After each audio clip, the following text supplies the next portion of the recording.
What we're gonna do right here is go back, way back into time.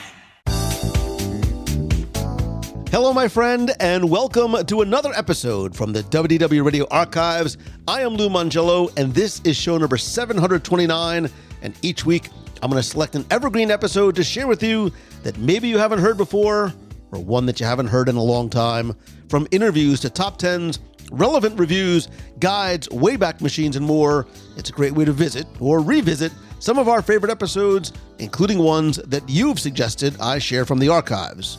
And this week, we go back in time, not just on the show to 2008 and episode number 91, but way back to a time before Walt Disney World had even opened. We'll metaphorically trek through the Florida swamps as we take a close look at a Walt Disney World we never knew by exploring the lost resorts of the Magic Kingdom. The exotic Asian, Persian, and Venetian resorts would have been built along the shores of the Seven Seas, hence its name, Lagoon, as part of Phase 1, and we'll take a fun look back at what was supposed to be and might have been, with a little wondering and wishing as well. And I'd love to hear your thoughts about these lost resorts, what might have been, what could be coming in the future in the WDW Radio Clubhouse. Come be part of the community and conversation at wdwradio.com/clubhouse or call the voicemail at 407-900-9391. That's 407-900-WDW1 and share your story and comments on the show. But for now, sit back, relax, and enjoy this week's episode from the archives on the WDW Radio Show.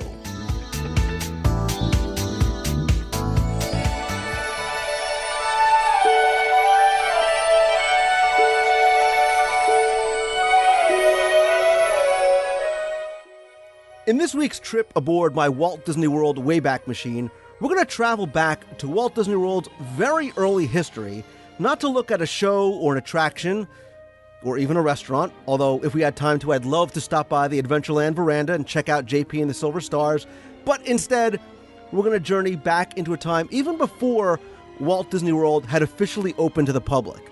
And we're going to sort of set up our explorers' camp on the shores of what's going to be the Seven Seas Lagoon, and we're going to take a look at the lost resorts of the Magic Kingdom. Because believe it or not, the views from the Magic Kingdom across the lake in 2008 look very, very different from what they could have or should have looked like in the mid-70s across the lake to the shores on the opposite side. So to journey with me aboard the Wayback Machine is a new traveler, and his name is Craig Wheeler. He's a fellow Disney fan. I guess it's safe to say actually a Disney geek, very much into the history like I am. We had a chance to email back and forth a number of times and finally got a chance to meet over at Magic Meet. And I knew right away that we were kindred spirits because he brought me a copy of his Disney World magazine from July 1967. I resisted the urge to hug him, but Craig, I want to welcome you to the show. Hey, thanks for having me, Lou. It's great to be here. Great to have you here, too. And this is a topic I've been wanting to cover on the show for a long, long time. And you actually had posted about it on your blog, which was earningmyears.com. But before we sort of head back in time, let's kind of just take a look around at what we have first so we can sort of compare and contrast. Obviously, we have on the Seven Seas Lagoon, we have the Polynesian, we've got the Grand Floridian. Over on Bay Lake, we have the Contemporary Resort, all of which are on the monorail line. But really, when they were planning Walt Disney World, even before sort of construction began, things were set to look very, very different. It opened with the Poly, it opened with the Contemporary, but there were plans going way, way back for additional hotels on the lake, and I don't mean the Grand Floridian. That's right, Lou. And actually, as we look at some of the old stuff, this whole idea of the theme resort, I think, was kind of new to people, and Disney really set out with a lot of their press materials of explaining what exactly they meant with that theme hotel. Yeah, absolutely. I mean, they really introduced this concept. I mean, everything they sort of introduced when they came to Central Florida was very new to a lot of people. And you're right, because I think people weren't used to having a resort around a theme, except maybe, in old Las Vegas would maybe the only thing that I can think of. But you're right, in a lot of the press materials that they released, they had to almost sort of explain what it is. And I know on your site you had some of the terms that they used to sort of explain to people what these themed resorts were going to be. Right. Yeah, they were talking. The whole concept, it was around the theme, and it was to complement the park. And they were explaining, this was the whole package. It was the design, the recreation, entertainment, the costumes on the employees, and even your favorite, Lou, food. My reputation precedes me, I can say. But yeah, and they, as Disney always did, they enlisted the help of others who had sort of done similar things before. They enlisted the help of Welton Beckett, and you may know that name because they helped do a lot of work for the 1964-65 World's Fair. I think they designed actually a lot of the show buildings for the World's Fair with Disney back then. That's right. Wed was there designing a lot of the theme, and then really did tap into Welton and Beckett's expertise in the architecture end of things. Right, and they knew very early on, Craig, they knew that they were going to be building additional resorts. They had seen, the Contemporary and the Polynesian were designed to handle the Magic Kingdom crowds. They were very much filled to capacity very, very early on. And the grand plan was to sort of build things in phases, and it wasn't just to add a single additional hotel like the Grand Floridian.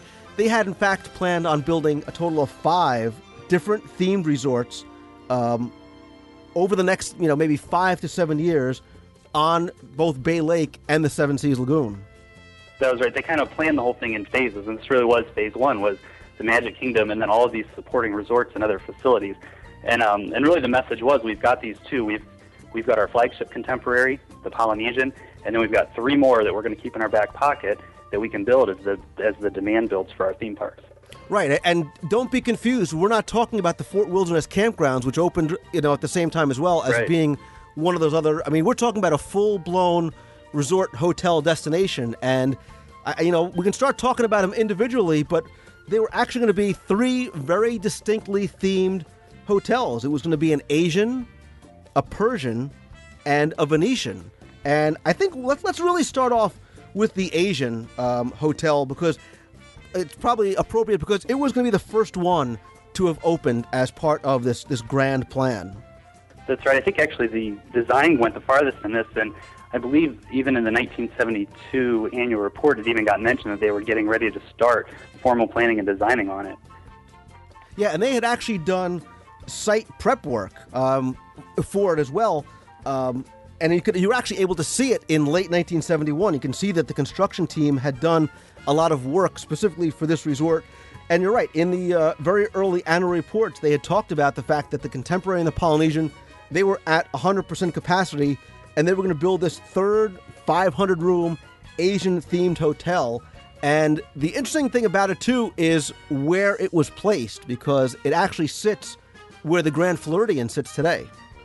That's right. There was aerial pictures of the time are great to see, and you can even see it from the monorail at the time as you drove over it. There was basically just a square jutting out into the Seven Seas Lagoon that they had prepped out that was to be the future side of the hotel. Yeah, if you look at some of those overhead pictures, and we'll put some links up both to your site and some other sites where you can take a look at some of the early concept art, you'll see that there was this large square piece of land that sort of juts out right into the Seven Seas Lagoon. And it was like that for a long, long time, maybe about 15 years, because I remember as a kid going by and seeing it and kind of wondering what was going to end up being there. That's right. When they dug out Seven Seas Lagoon, that was there from the beginning. So from the time the Magic Kingdom was even being constructed, you had that square of land that was sitting there, and nothing was ever done with it until the Grand Floridian was built on it, opening 1988. Right, and the location is important for a couple of reasons, one of which is, much like we talk about the Polynesian and the Contemporary, sort of tying into where they are geographically. So the Contemporary tying into the future theme of Tomorrowland, the Polynesian tying into the adventurous theme of Adventureland. This was specifically meant to be also, again, sort of a backdrop to Adventureland with a very, not a Polynesian theme, but really more of a much more sort of Asian flair to it, obviously. That's right, and I would expect it might be even visible from the park a little bit as you see the Contemporary is. The main structure of the hotel was to be a 160-foot tower building. They would have housed, shops and nightlife, restaurants. Sounds like they would have had something on the top that would have been along the top of the World Show at the Contemporary. So it really was. These were designed to actually fit in as pieces of the theme park. Exactly. That's one of the things that really intrigued me about this was the size of this center tower building. I love the idea of having that entertainment venue on top, like you said, like the top of the world over the Contemporary was. But they had also planned for convention area space, which, if I understand correctly, they wanted to keep it very separate from the guest areas. So it sounded like it would be like the first few floors would be the convention area, almost like the same way that the Magic Kingdom is built sort of on the second floor. The resort rooms and the area that guests would see who weren't going for the convention would be above that convention space. There would also be a lot of space for recreation areas, but trying to keep the convention area separate from the resort area. There was a lot of planning for convention space among all these hotels. I think they were all supposed to have some level of convention space.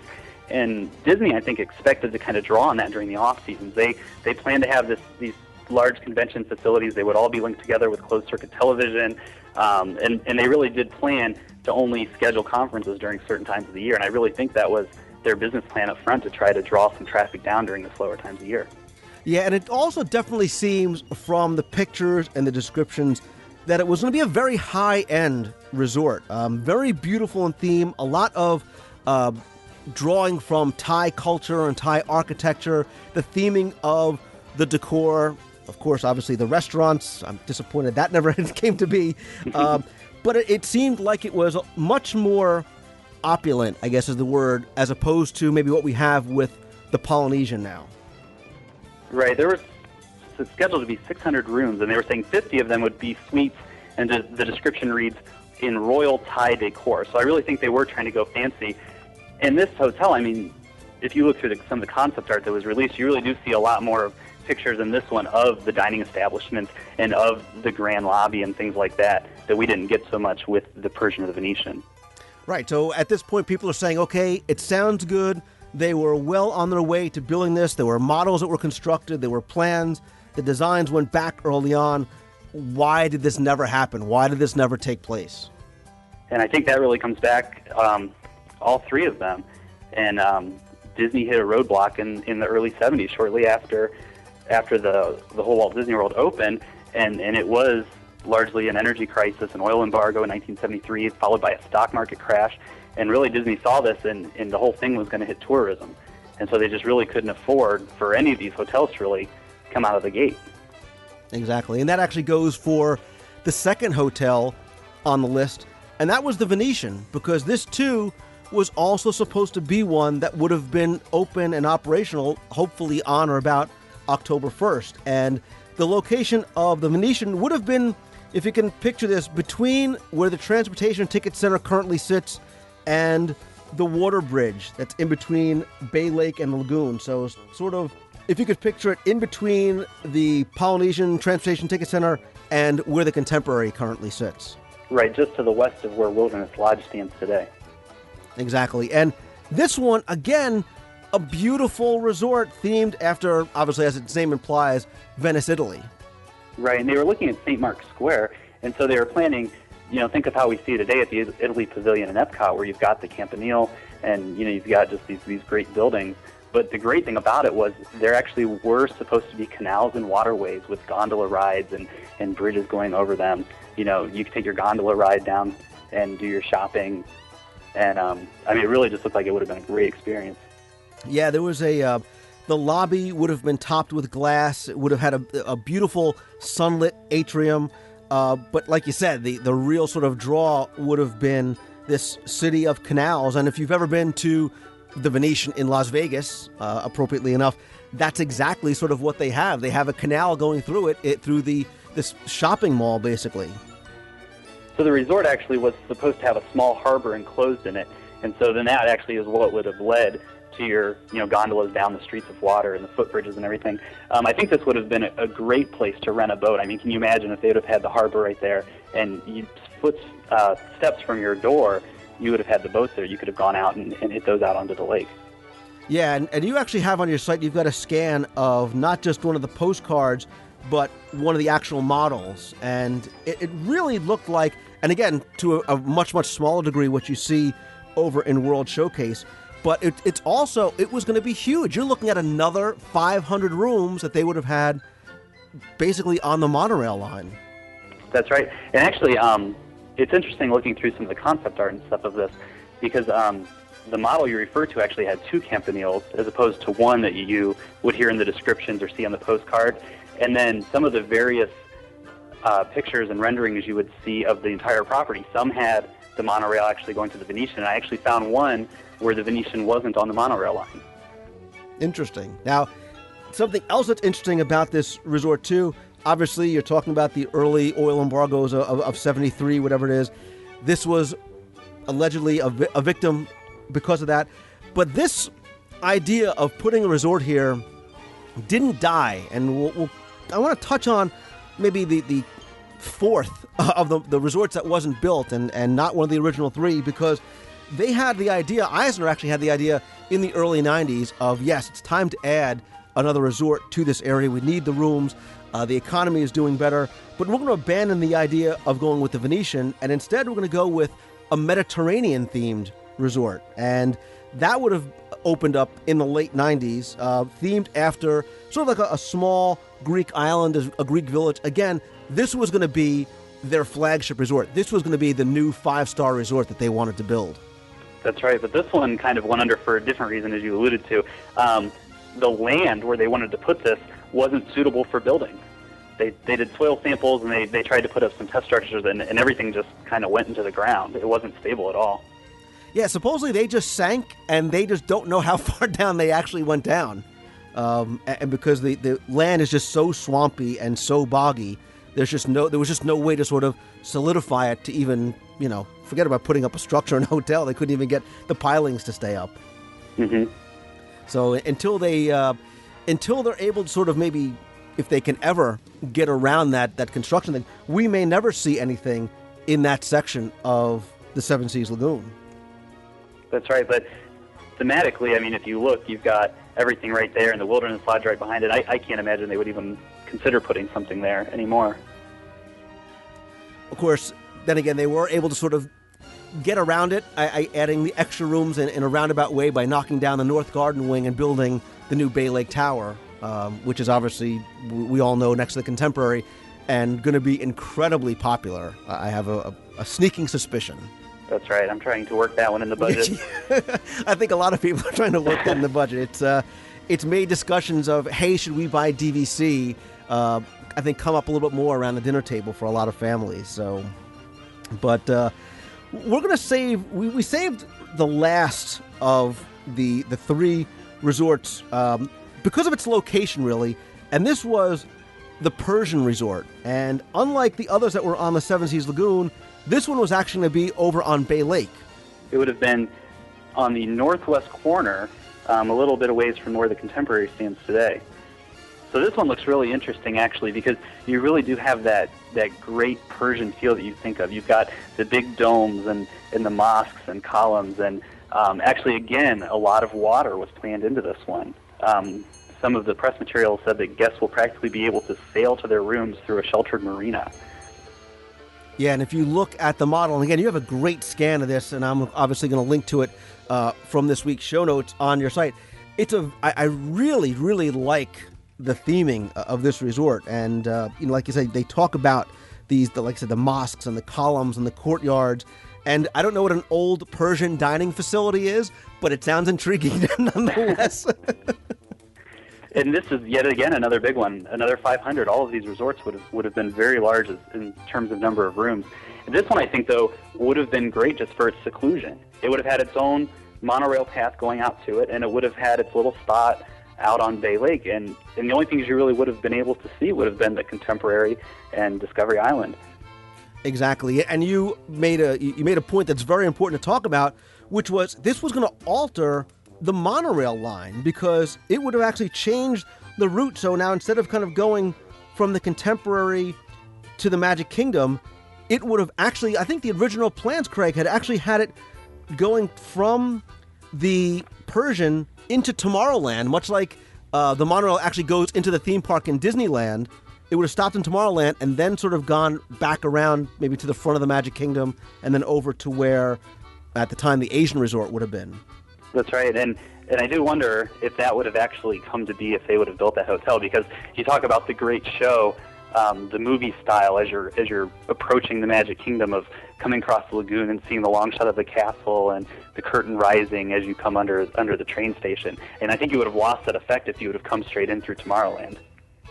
True. Yeah, true. It's kind of hard. It would be very hard to hide that giant blue domed building that sort of served as the center building for the entrance area and the meeting facilities and the restaurants and some of the other entertainment offerings that they had, because it was, like you said, surrounded by these smaller wings sort of off to each of the sides. But it's very. This would have been one of the ones I think I would have been most intrigued to see built, possibly because it would have also added another stop on the monorail route. But there's also one too, Craig, that doesn't necessarily fit in with these original 3/4 because of the Mediterranean.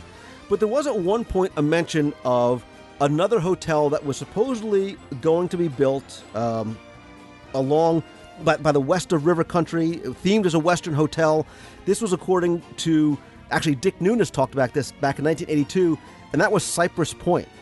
That's right. And we didn't get Cypress Point, but we did get something very similar and kind of along those same things. And that was the Wilderness Lodge that came up later. Yeah, exactly. This would have been called Cypress Point Lodge. It would have been themed after specifically Yellowstone. And we do, like you said, we kind of have this with Wilderness Lodge. And it's interesting just because they were thinking about this and planning this so far back. And obviously the location would have been a little bit different than where it is today. Right, but I think they hit it on the head. I mean, with that type of theming and kind of this rustic American, very different from anything else they had or anything else they had planned. And I think it really did serve to be a great idea from the start, and I'm glad to see that one came along. Yeah, kind of like their last idea is the one, that they ended up going with, as opposed to sort of resurrecting some of the older ideas for the Asian or the Persian or the Venetian. So, and maybe that's, a topic to talk about. We lost those 3, or I guess you could say 4 different resorts. Is there any one of those that to you would have liked to see built, or you think wouldn't have worked? The one I think I would have most liked to have seen would have been the Asian. I think the Thai style just really would have been great with its elegance. And I am, as we get back, and I'm sure we're going to talk about food here a little bit, the restaurants that would have shown up there, I'm a huge fan of Thai food and Asian cuisine. And so just seeing all the concept art for this and seeing their plans for the rooms and the layout and just experiencing, I'm sure, the great restaurants that would have been there would have been fantastic. Although I must say that the location of the Persian would have been great. Okay, good. So I don't feel bad giving you the lawyer answer that I was going to give you, because, like you, I would love to have seen an Asian-themed resort, and I also love the Thai culture and the Thai food. I think it could have been a very, very beautiful resort with what they could have brought in. Just picture, all the different elements that they could bring in. Think of some of the things that you see over in Asia in Animal Kingdom and other Asian elements from World Showcase. By the same token, I agree with you. The location of the Persian resort was also very intriguing to me. And because it was something so far off the beaten path, not just in location, but in theming too, there's something about that culture that's very mysterious, especially to us who, have very little connection or ties to it. So it might have been a nice cultural introduction for us. That being said, the location of the Venetian resort also being on the Seven Seas Lagoon, being able to look out from a lot of those rooms onto the water, being able to see the fireworks, being able to see the castle in the distance, obviously I think would have been something that would have appealed to people a lot. And I have to tell you that over time I have heard rumor after rumor about the concept of a Mediterranean resort not being quite dead. It not being built in the same location, being built elsewhere on property, using similar concepts but a very different design. That's something I might be very intrigued to see. A Mediterranean-themed resort kind of tying into all the other themed resorts on property might be a nice addition to the mix. I think it would too, yes. The thing too about the Persian is it would have been nice had it come when it was proposed, because, given political climate, I don't even know if we could have a chance to see anything like that today. So if that were sitting there, it would definitely be a great treat. True. A really good point. Really good point. And it's interesting, too, that obviously all of these would have been, it seems like very high-end. They would have been, 3 additional deluxe resorts on property. They don't seem to have been, I mean, they didn't really have the categories back then, but they obviously wouldn't be, certainly not value, and obviously probably not a moderate resort either. Absolutely. And I should mention, too, that although we talked about the oil crisis impacting the hotel construction sort of on that level, we should note, too, that the campground did open after the Magic Kingdom opened, and in 1973, the Golf Resort Hotel also opened, but that was very small, only about 153 or so rooms, aimed at a very, very specific target market, but obviously nothing was built along the size or along the lines as the additional 3 hotels were supposed to be. So, and I think today, as you talk about a Mediterranean themed resort, I think that would fit right back in that category. Another deluxe resort, and I think it'd be one that would draw a big crowd. Very true. And, also with DVC being so popular, especially in this location, it might be another offering for a part of the resort to even be DVC accommodation as well, having, DVC villas as part of like one of these ancillary wings or section of rooms that they can allot for it. So I'd be very curious to hear what the listeners think based on what they've heard. Again, pictures that we'll link them up to on the site. Taking a look at those. See what they think they would have liked to have seen been built, or see something that they would like to see be built in the future. Which one of these themes might be something that would appeal to them as a guest on property to see in the future. Very different, very interesting, very different landscape that we would have seen today than what we currently have. So that's going to do it for this trip aboard the Wayback Machine. Craig Wheeler, I appreciate you taking a trip back with me. I'm going to link over to your site. That is earningmyears.com. Again, I really appreciate you taking this little trip and look at some of these lost resorts in the Magic Kingdom. Thanks, Lou. This has been a great journey.